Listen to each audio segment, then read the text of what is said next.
Hello everyone, मैं doctor विजय श्रीवास्तव अपने YouTube channel miss cam 30 पर आप सभी का स्वागत करता हूं। आज के वीडियो लेक्चर में हम आपको इंट्रोडक्टरी अकाउंट बताने जा रहे हैं सॉलिड स्टेट का, और उसके बाद से कुछ और भी बातें उसमें करेंगे हम आपसे। तो सबसे पहले हम आपको ये बताएं कि जो मैटर है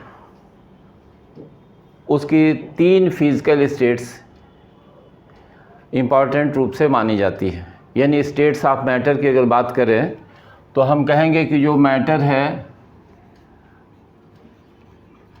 इसकी 3 फिज़िकल स्टेट्स हैं, जिसे हम कहते हैं सॉलिड, लिक्विड और गैस। ये 3 फिज़िकल स्टेट्स बताई जाती है मैटर की। अब ये तो जनरल लोअर सेक्शन से भी हम पढ़ते चले आ रहे हैं कि मैटर जो होता है 3 स्टेट्स में एग्जिस्ट करता है, सॉलिड, लिक्विड और गैस। अब ये जो क्लासिफिकेशन है सॉलिड, लिक्विड और गैस का, उसको अगर हम फ्लोइंग टेंडेंसी की बेसिस पर देखें, माने बेसिस हमारी हो क्या, फ्लोइंग टेंडेंसी।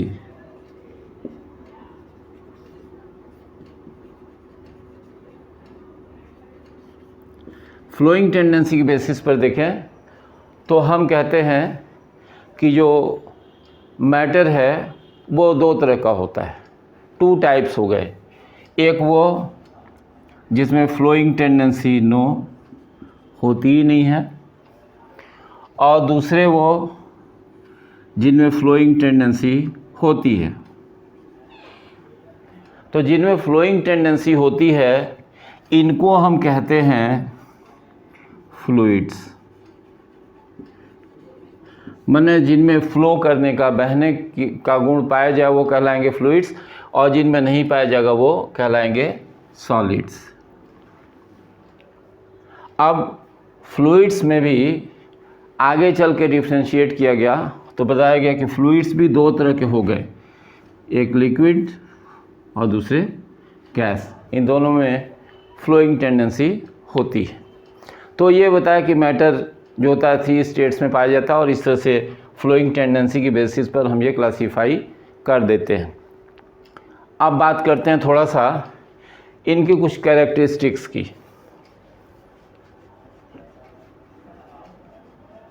ये जो 3 स्टेट्स हैं इनकी थोड़ी कैरेक्टरिस्टिक्स देखते हैं। 2 कैरेक्टरिस्टिक हम मेनली यहाँ मेंशन करना चाहेंगे स्टेट्स की डिफरेंशिएशन के लिए।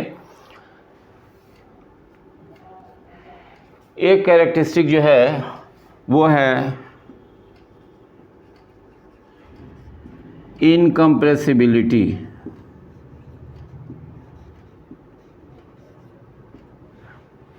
और दूसरी हम लिख रहे हैं मिलती जुलती कैरेक्टरिस्टिक रिजिडिटी। ये 2 कैरेक्टरिस्टिक हम मेंशन कर रहे हैं, और देखना चाहते हैं कि ये जो 3 फिज़िकल स्टेट्स है उनमें इन दोनों कैरेक्टरिस्टिक की क्या स्टेट है। तो हम चलेंगे थोड़ा सा यहाँ से गैसियस स्टेट से। तो गैसियस स्टेट में यानी गैसेस के केस में देखें तो जो गैसेज होते हैं वो हाईली कंप्रेसिबल होते हैं।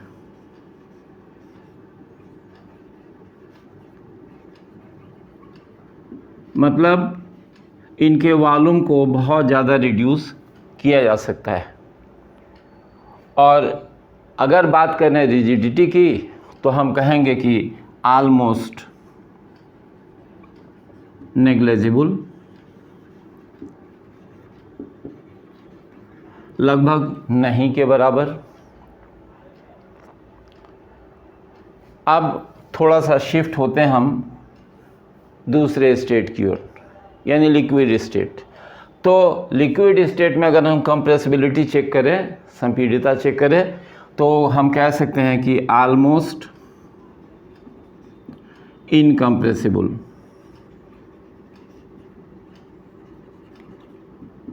मतलब लगभग असंपीड्य होंगे, प्रेस नहीं कर सकते। और रिजिडिटी में कह सकते हैं कि एब्सेंट। लिक्विड्स जो होते हैं वो रिजिड नहीं होते हैं, या रिजिडिटी कह सकते हैं कि इसमें भी लगभग नेग्लेजिबल है। लेकिन अगर शिफ्ट हो जाए हम सॉलिड स्टेट की ओर, तो सॉलिड स्टेट के लिए हम कहते हैं कि सॉलिड्स होते हैं वो इनकम्प्रेसिबल होते हैं और रिजिड होते हैं।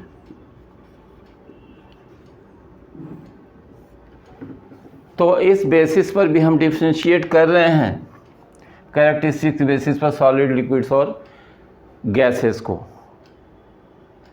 अब हम ये देखेंगे कि आखिर ऐसा हुआ क्यों। इन दो इम्पॉर्टेंट कैरेक्टरिस्टिक्स में वेरिएशन क्यों पाया गया, और वहीं से हम शार्ट आउट करेंगे कि सॉलिड किसको कहेंगे और बाकी लिक्विड और गैस किसको कहेंगे। बेसिकली हमारा फोकस केवल सॉलिड पर ही होगा कि सॉलिड किसे कहेंगे। तो ऐसा हुआ क्यों? हमको पता है कि जो मैटर है इसके जो कॉन्स्टिट्यूएंट पार्टिकल्स हैं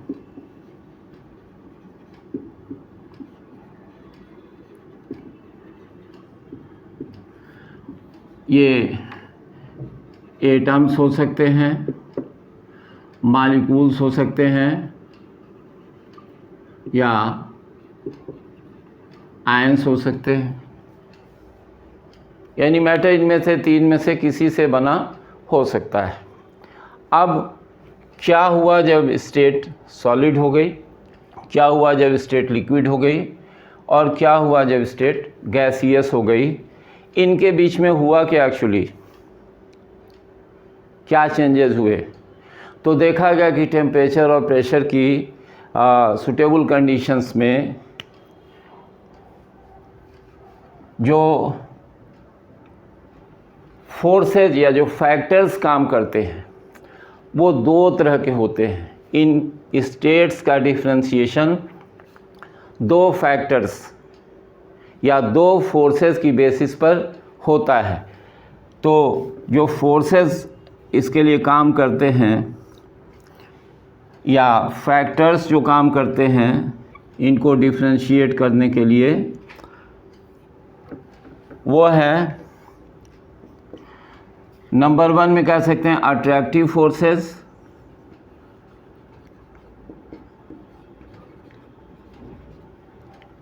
और दूसरे को कह सकते हैं हम रिपल्सिव फोर्सेस।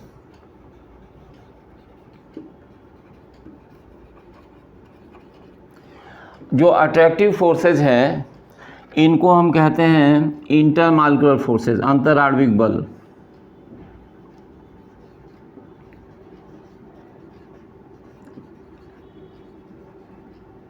इंटरमॉलिक्यूलर फोर्सेस, और ये जो फोर्स है इसे हम कहेंगे थर्मल एनर्जी।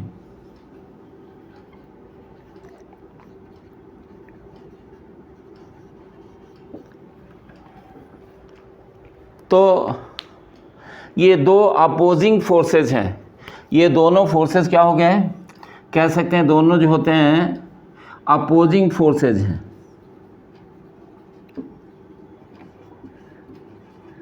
अपोजिंग फोर्सेस का मतलब एक दूसरे को अपोज करने वाले। एक अट्रैक्टिव फोर्स है, मतलब जो पार्टिकल्स हैं उनको क्लोज लाने का प्रयास करेगा, उनको बाइंड करने का प्रयास करेगा एक साथ, और दूसरा उन्हें दूर करने का प्रयास करेगा, एक दूसरे से ज़्यादा डिस्टेंस पर ले जाने का प्रयास करेगा। तो होता क्या है, डिफरेंशिएशन कैसे हुआ? इन दोनों फैक्टर्स का जो कंबाइंड इफेक्ट होता है वही डिसाइड करता है कि मैटर की स्टेट सॉलिड होगी या लिक्विड होगी या गैस होगी, और वही डिसाइड करेगा कि मैटर में इनकम्प्रेसिबिलिटी होगी या नहीं होगी, रिजिडिटी होगी या नहीं होगी। तो कैसे? सॉलिड के केस में जो अट्रैक्टिव फोर्सेस या इंटरमॉलिक्यूलर फोर्सेस जो होते हैं ये बहुत स्ट्रांग होते हैं। मतलब कहें अगर सॉलिड स्टेट के लिए, थोड़ा हम हटाएं इन चीज़ों को और फिर बात करें। फोर्सेस तो हमने आपको बताया है, फिर यहाँ बात कर रहे हैं चार्ट में लिख करके।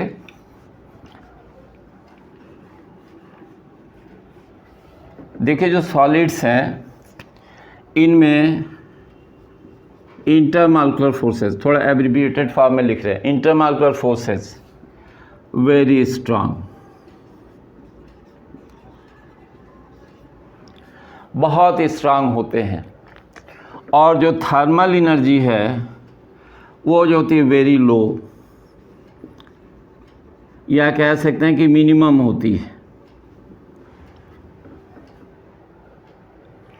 कंबाइंड इफेक्ट क्या हुआ कि बाइंडिंग फोर्सेस या क्लोज लाने वाले फोर्सेस इसके कंपैरिजन में बहुत ज़्यादा स्ट्रांग है। यानी कह सकते हैं कि सॉलिड्स के केस में IMF is much stronger than thermal energy. Result क्या होगा कि जो पार्टिकल्स होंगे वो एक दूसरे के साथ टाइटली बाउंड हो जाएंगे, और जब टाइटली बाउंड हो जाएंगे तो उस कंडीशन में जो ये ट्रांसलेटरी मोशन कहते हैं वो समाप्त हो जाएगा। एक प्लेस से दूसरे प्लेस पर पार्टिकल्स नहीं जा सकते हैं, और जो रोटेटरी है वो भी कम होगा। रह क्या जाएगा इसमें, वाइब्रेटरी। ये अपनी मीन पोजीशन से केवल वाइब्रेट कर सकते हैं, ये रह जाएगा। लिक्विड के केस में अगर आते हैं तो इंटरमॉलिक्यूलर फोर्सेस इसके कंपैरिजन में, सॉलिड के कंपैरिजन में कह सकते हैं कंपैरेटिवली वीक। इसके कंपैरिजन में जितने स्ट्रांग इसमें होते हैं उससे वीक होते हैं, इसलिए एक दूसरे के रिस्पेक्ट में मूव कर सकते हैं, अपनी पोजीशन चेंज कर सकते हैं, लेकिन बहुत ज़्यादा वीक नहीं होते। और थर्मल एनर्जी जो होती है कह सकते हैं कि कंपैरेटिवली ग्रेटर, थोड़ी ज़्यादा होती है। तो इतने वीक नहीं होते फोर्सेस, इंटरमॉलिक्यूलर फोर्सेस, कि वॉल्यूम को जो था हम रिड्यूस कर सकें, इसलिए ऑलमोस्ट इनकम्प्रेसिबल हो जाते हैं। बस ये होता है कि रिजिडिटी नहीं होती, जिस कंटेनर में, जिस वेसल में हम उनको रख देंगे उन्हीं के जैसा शेप हो जाता है। और अगर गैस के केस में आए तो गैस के केस में कह सकते हैं कि इंटरमॉलिक्यूलर फोर्सेस नेग्लिजिबल, नगण्य हो गए। और थर्मल एनर्जी कह सकते हैं वेरी हाई, बहुत ज़्यादा होगी। तो इसलिए जिस वेसल में, जिस कंटेनर में हम रखेंगे उसी का शेप, उसी का वॉल्यूम एक्वायर कर लेते हैं। तो ये बताया हमने डिफ्रेंशिएशन इंटरमॉलिक्यूलर फोर्सेज और थर्मल एनर्जी के कंबाइंड इफेक्ट के कारण। जो कुछ भी मिला इन दोनों फोर्सेस का जो कंबाइंड इफेक्ट रहा, दो अपोजिंग फोर्सेस का, अट्रैक्टिव और रिपल्सिव, उनका कंबाइंड इफेक्ट रहा कि मैटर सॉलिड स्टेट में एग्जिस्ट करेगा या लिक्विड स्टेट में एग्जिस्ट करेगा या गैसियस स्टेट में एग्जिस्ट करेगा। तो उम्मीद करते हैं कि ये जो कंपैरिजन आपको बताया कि मैटर किस स्टेट में एग्जिस्ट करेगा और कोई सब्सटेंस, कोई मैटर अगर सॉलिड स्टेट में एग्जिस्ट करता है तो क्यों स्टेट एग्जिस्ट करता है, उसकी कंडीशन क्या है। तो ये सॉलिड, लिक्विड और गैस, ये हमने बताया कि मैटर की 3 स्टेट्स होती हैं, और सॉलिड स्टेट में इंटरमॉलिक्यूलर फोर्सेस बहुत ही स्ट्रांग होते हैं, थर्मल एनर्जी या रिपल्सिव फोर्सेस बहुत वीक होते हैं या मिनिमम होते हैं। अब बात करेंगे तो बहुत सारी बातें आती हैं, डेप्थ में इतनी ही चीज़ें नहीं हैं, चूँकि जो डिस्कशन है हमारा, जो टॉपिक है, वह इस पर रिस्ट्रिक्टेड नहीं है, उसमें हमको दूसरी चीज़ें पढ़नी हैं, दूसरी चीज़ों के बारे में जानना है। इसलिए इस चीज़ को यहीं रोकते हैं। बस हम थोड़ा सा बताएंगे कि सॉलिड अगर है तो उसकी इम्पॉर्टेंट कैरेक्टरिस्टिक्स क्या क्या होंगी। अगर कोई सब्सटेंस सॉलिड स्टेट में एग्जिस्ट कर रहा है तो उसकी क्राइटेरिया, उसकी कैरेक्टरिस्टिक्स क्या क्या होंगी। तो कैरेक्टरिस्टिक्स ऑफ सॉलिड,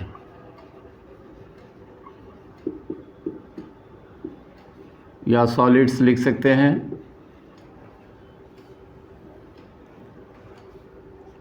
तो सबसे पहली कैरेक्टरिस्टिक हमने बताया कि डेफिनिट मास,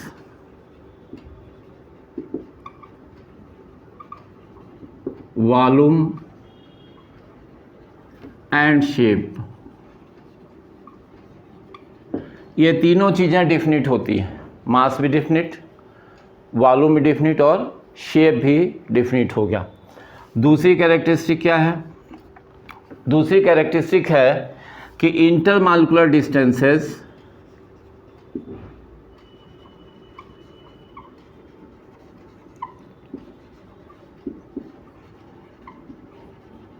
दो पार्टिकल्स के बीच की जो डिस्टेंस होगी, ये डिस्टेंस वेरी शॉर्ट। तीसरी इंपॉर्टेंट कैरेक्टरिस्टिक क्या है? इंटरमॉलिक्यूलर फोर्सेस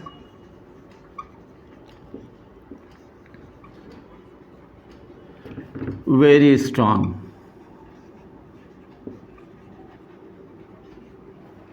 तो इंटरमॉलिक्यूलर फोर्सेस बहुत स्ट्रांग। नेक्स्ट बताया थर्मल एनर्जी,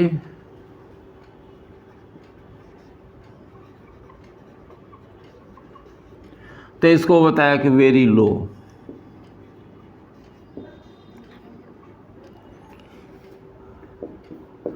पार्टिकल्स की कैरेक्टरिस्टिक क्या होगी कि पार्टिकल्स केवल मीन पोजीशन के इधर उधर वाइब्रेट कर सकते हैं, ऑसिलेट कर सकते हैं।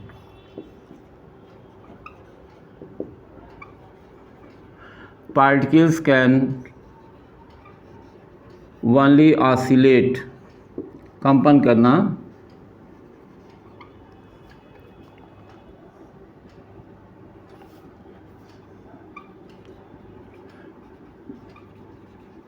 about their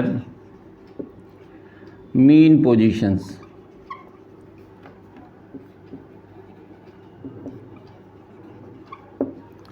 तो बताया कि मीन पोजीशन से केवल इधर उधर वाइब्रेट कर सकते हैं, ऑसिलेट कर सकते हैं।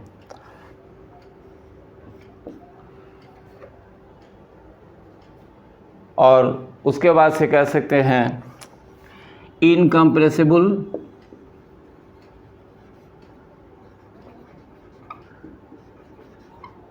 And rigid. तो इनकम्प्रेसिबल होते हैं, रिजिड होते हैं, और लास्ट हम कह सकते हैं नो फ्लोइंग टेंडेंसी।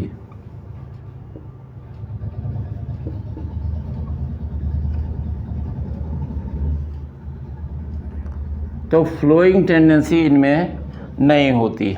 तो ये कैरेक्टरिस्टिक्स हमने आपको बताया कि मास डिफिनिट होगा, वॉल्यूम डिफिनिट होगा, शेप डिफिनिट होगा, इंटरमॉलिक्यूलर डिस्टेंसेस बहुत शार्ट होती हैं, इंटरमॉलिक्यूलर फोर्सेस बहुत स्ट्रांग होते हैं, थर्मल एनर्जी बहुत लो होती है, जो पार्टिकल्स होते हैं केवल अपनी मीन पोजीशन के अबाउट ऑसिलेट कर सकते हैं, ओनली ऑसिलेट, और इनकम्प्रेसिबल होते हैं, रिजिड होते हैं, और फ्लोइंग टेंडेंसी नहीं पाई जाती है।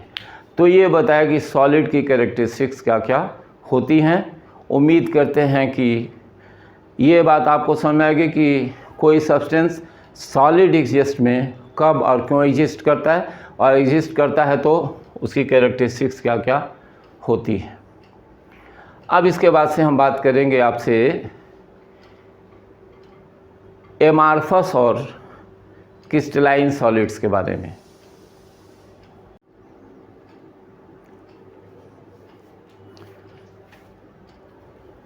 तो एमार्फस और क्रिस्टलाइन सॉलिड्स जो हैं, ये दो टाइप्स के जो सॉलिड्स होते हैं, इनके बारे में थोड़ा सा हिंट बस हम यहाँ कर देते हैं। एमार्फस नाम है, देखिएगा,